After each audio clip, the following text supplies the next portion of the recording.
Qüds günü münasibətilə bu gün İranın bütün şəhərlərində Fələstin xalqı ilə həmrəylik nümayiş etdirilməsi üçün mitinqlər keçirilir. İranın paytaxtı Tehran başda olmaqla bir neçə şəhərlərdə insanlar küçələrə axışaraq İsrailə ölüm, Amerikaya ölüm, Qüdsə azadlıq şüarları səsləndiriblər.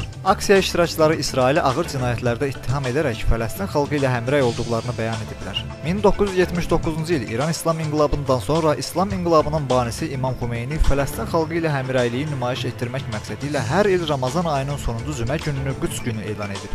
O vaxtdan etibarən hər ilin bu günü dünyanın bir çox ölkələrində İsrailə, siyonizmə, işğalçılığa, bir sözlə zülmə etiraz əlaməti olaraq aksiyalar keçirilir.